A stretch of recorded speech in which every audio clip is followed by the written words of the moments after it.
Hello छात्रों, कैसे हैं आप लोग। आज हम लोग पढ़ेंगे निर्देशांक ज्यामिति के अंतर्गत प्रश्नावली 7.2 को। इसको पढ़ने से पहले इसके फार्मूलों को जानना आवश्यक है। तो देखिए, अगर कहीं भी दो बिंदु दिए हों और कोई भी रेखाखंड उसको m1 और m2 के अनुपात में डिवाइड करता हो, तो उस डिवाइड करने वाले बिंदु के निर्देशांक क्या होंगे। तो x का होगा m1 x2 plus m2 x1 upon m1 plus m2। इसी प्रकार y का होगा m1 y2 plus m2 y1 upon m1 plus m2। इस की सहायता से हम वो बिंदु ज्ञात कर सकते हैं। तो आइए देखते हैं सवाल नंबर 1 क्या दिया गया है आपका। तो क्वेश्चन नंबर 1 दिया गया है वो इस प्रकार है कि उस बिंदु के निर्देशांक ज्ञात करो जो बिंदुओं इतने व इतने को मिलाने वाले रेखाखंड को 2:3 के अनुपात में डिवाइड करता है। तो देखिए, वो बिंदु क्या दिए गए हैं -1, 7 और दूसरा बिंदु क्या दिया गया है 4, -3। तो कहा गया है कि इन बिंदुओं को मिलाने वाली तथा इस रेखाखंड को 2 और 3 के अनुपात में बांटने वाले बिंदु के निर्देशांक ज्ञात करना है। तो देखिए, ये आपका क्या है x1 है और ये y1 है, ये x2 और ये क्या है y2 है। इसको हम मान लेते हैं m1 व m2। हमने भी देखा फार्मूला, तो ये बिंदु C है। मान लेते हैं कि इसके जो निर्देशांक हैं वो x और y हैं। तो हमें इन x और y का मान ज्ञात करना है। तो x का फार्मूला कितना होगा m1 x2 plus m2 x1 upon m1 plus m2। तो देखिए, यहाँ से m1 कितना है 2 है, तो यहाँ 2 पुट करेंगे, इंटू x2 कितना है 4 है, 4 पुट करेंगे, प्लस m2 कितना है 3 है और इंटू x1 कितना है -1 है, अपॉन में क्या है m1 plus m2। m1 means 2, m2 means 3। तो यहाँ से क्या मिलेगा हमें 4 दूनी 8 आएगा, प्लस माइनस माइनस 3 एकम 3 बटे मिलेगा यहाँ 5। तो इस प्रकार 8 से 3 जाएंगे तो क्या आएगा 5/5, 5 एकम 5, 5 एकम 5, तो कितना आ गया 1। तो आपका एक बिंदु क्या आ गया 1 आ गया। इसी प्रकार हम दूसरा बिंदु ज्ञात करेंगे, y का मान ज्ञात करेंगे। तो देखिए, दूसरा हमारा फार्मूला क्या है, y बराबर m2 y1 plus m1 y2 upon m1 plus m2।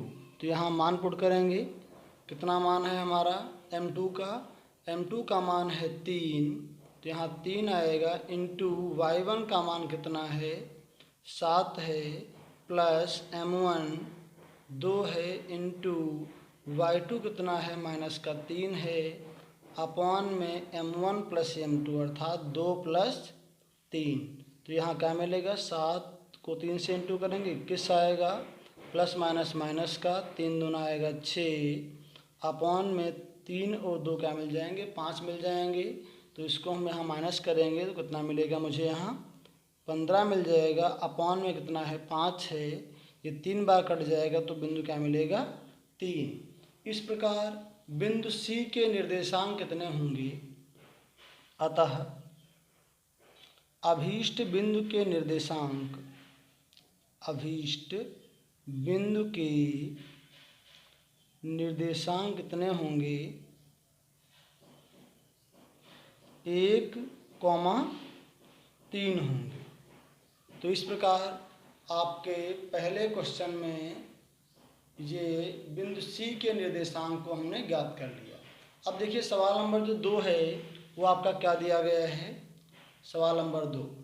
तो देखिए, सवाल नंबर 2 में दिया गया है कि बिंदुओं 4, -1 व -2, -3 को जोड़ने वाले रेखाखंड को समत्रिभाजित करने वाले बिंदुओं के निर्देशांक ज्ञात कीजिए। तो देखिए, यहाँ क्या दिया गया है आपका, मान लेते हैं ए बिंदु जो है 4, -1 है वह दूसरा बिंदु जो बी है वो -2, -3 है, तथा इसको कहा है सम त्रिभाजित, माना 3 भाग बांटना होता है। तो मान लेते हैं एक भाग कितना है, 1 है, और दूसरा भाग कितना है, 2 है। तो यहाँ से x1, y1, x2 और y2, ये आपका m1 और m2 ये हो गया। तो हमें यहाँ ज्ञात क्या करना है, x और y के मान। तो देखिए, मान लेते हैं कि x और y के जो निर्देशांक हैं वो x और y हैं, और हमें यहाँ x और y के मान ज्ञात करने हैं। हम जानते हैं कि x बराबर m1 x2 plus m2 x1 upon m1 plus m2 होता है। तो यहाँ m1 कितना है, 1 है, इंटू x2 कितना है, -2 है, प्लस m2 कितना है, 2 है, और x1 कितना है, 4 है, अपॉन में m1 प्लस m2। तो हमें यहाँ क्या मिलेगा, 2 1 2 आएगा माइनस का, 4 को 2 से इंटू करेंगे 8 आएगा, और 2 1 3 मिल जाएगा, यहाँ से यहाँ 6 मिलेगा, यहाँ 3 आएगा, 3 को 2 से काटेंगे 6 आ जाएगा, 2 बार कट जाएगा ये। तो हमें यहाँ एक बिंदु ज्ञात हो गया। अब हम यहाँ से ज्ञात करेंगे दूसरा बिंदु y। तो इसका फार्मूला क्या है, m1 y2 plus m2 y1 upon m1 plus m2। तो देखिए यहाँ से m1 कितना है, 1 है, और यहाँ से y2 कितना है, -3 है, प्लस m2 जो कि 2 है, इंटू y1 कितना है, -1 है, अपॉन में m1 प्लस m2। तो यहाँ से हमें क्या मिल जाएगा, -3 आएगा, प्लस माइनस का 2 मिलेगा, नीचे मिलेगा 3, तो ऊपर क्या हो जाएगा, 5/3। तो इस प्रकार बिंदु P के निर्देशांक कितने हो गए, बिंदु P के निर्देशांक क्या प्राप्त होंगे, x और y के मान। x का मान कितना आया है, 2 आया है, y का मान कितना आया है, 5/3। तो इस प्रकार बिंदु P के निर्देशांक क्रमशः 2 और -5/3 होंगे। देखिए अब अगला क्वेश्चन जो है सवाल नंबर 3, वो क्या दिया गया है। तो सवाल नंबर 3 है वो आपका ये दिया गया है। देखिए सवाल नंबर जो 3 है वो क्या दिया गया है। सवाल नंबर 3 में कहा गया है कि जो भुजा AD है, ये वाली भुजा आपकी, इसमें जो गमले रखे गए हैं ये 1 मीटर की दूरी पर हैं, और गमले इसमें रखे गए हैं 100, अर्थात ये जो दूरी होगी कितनी होगी, 100 मीटर होगी। अर्थात जो AD है कितनी होगी, ये 100 मीटर होगी। तो इसमें ये कहा गया है कि जो भुजा AD पर 1 मीटर की दूरी पर 100 गमले रखे गए हैं, 100 गमले रखे गए हैं। इसलिए इस भुजा की लंबाई कितनी होगी, AD की लंबाई होगी 100 मीटर, क्योंकि एक गमला रखा है 1 मीटर की दूरी पे और 100 गमले रखे हुए हैं, तो कितनी लंबाई होगी इसकी, AD की 100 मीटर होगी। अब देखिए यहाँ निहारिका कहाँ पे होगी, निहारिका की स्थिति। देखिए इसमें निहारिका कहाँ पे पड़ेगी, निहारिका जो पड़ेगी कहा है AD का 1/4 दूरी पर। AD का मतलब क्या हुआ, AD का मतलब हुआ 100, और कहा 100 का 1/4 पर, अर्थात कहाँ होगी, 100 का 1/4 काटिए तो ये आएगा कितना, 25, अर्थात ये 25वें गमले के सामने होगी ऊपर से।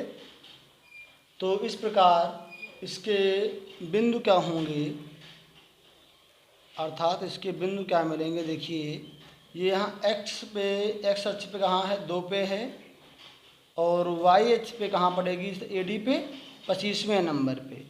तो निहारिका के जो बिंदु आ गए वो क्या हो गए, 2, 25।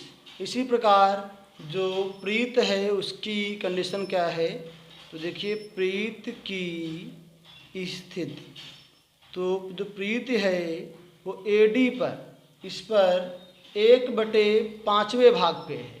तो देखिए पूरा जो दूरी है 100 है, 100 का 1/5वां मीन्स कितना होगा, ये आएगा 20, अर्थात ये 20वें गमले के सामने होगी ऊपर से, तो इसके बिंदु क्या होंगे, बिंदु हो जाएंगे, और नीचे से कहाँ पे है, 8 पे है, तो बिंदु क्या मिलेंगे, 8, 20।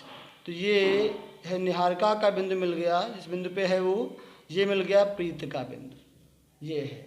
हमें ज्ञात करना है निहारिका और प्रीत के बीच की दूरी कितनी है, अर्थात ए और बी के बीच की ज्ञात करनी है दूरी।